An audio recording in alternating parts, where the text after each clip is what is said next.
Tonight's highlights are brought to you by TPG Federal Credit Union. We're not a bank, we're better.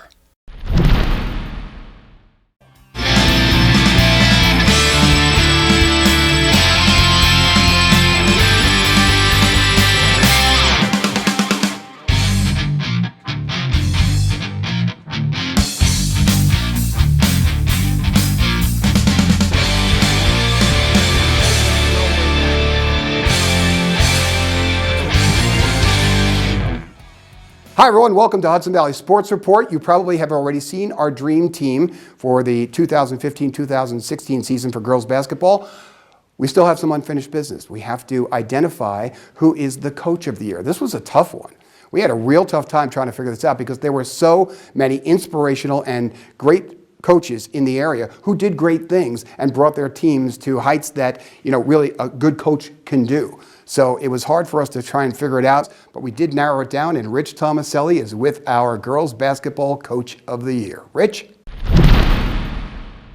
All right, well, thank you, Mr. C. I am sitting here with our HVSR Dream Team Girls Basketball Coach of the Year, Marion Casey of Marlboro, and congratulations. Thank you so much. We were chit-chatting off camera outside, and you had a good team, basketball, but you had a good team. You had a great group of girls who really got together, and you were saying that really goes a long way. Yeah, and I mean, they are incredible. They're an incredible group of girls, and they just, their personalities, they just meshed, and they became a little family, and I think that's what really also helped us get as far as we did. Yeah. Did you have those stereotypical kids that a lot of coaches talk about? Like, did you have a pseudo coach, a coach on the floor? Kids like that who kind of helped you along a little bit. Yeah. I mean, a lot of the girls stepped into different roles, but I think what the biggest part of it was how well they got along together and how well they supported each other on and off the court. I mean, some of the girls,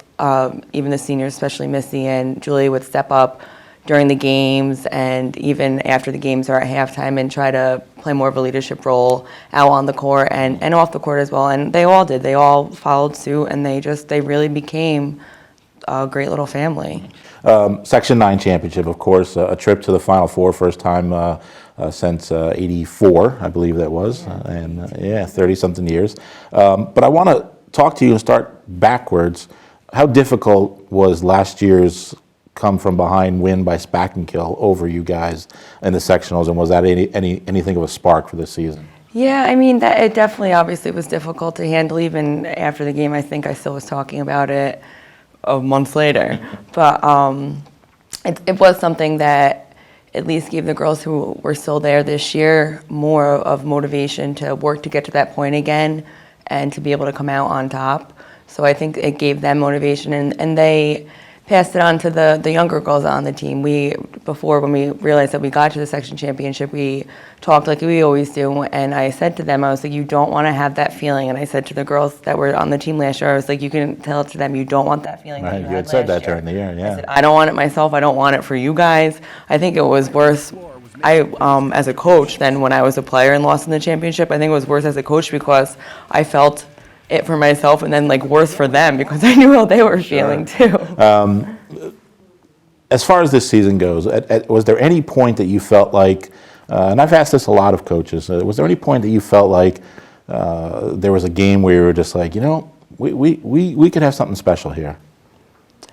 I mean, I don't know if there's necessarily a specific game. We did a lot of taking each game at a time, like one game at a time, one step at a time. But I do think, especially in the postseason, that Irvington game was a huge, I don't know if it was a turnaround point, but a huge realization for us that we can accomplish so much if we really just play how we should be playing and come together as a team. Right. I heard one of the girls prior to that game say, I don't know who they are, or I don't really know a lot about them. I guess ignorance is bliss, because if they had known a bit of the reputation of Coach Marr and Irvington, but you guys didn't seem fazed by all that. No, and I mean, as I obviously knew that. I knew how good Irvington has been and how good they are, and I tried as much as possible to play it off to them, not talk about Irvington, and that's how we really focused on all the games that we played this year. We really didn't focus on the other teams. We focused more on us and what we have to be doing and what we need to do to be successful. Right.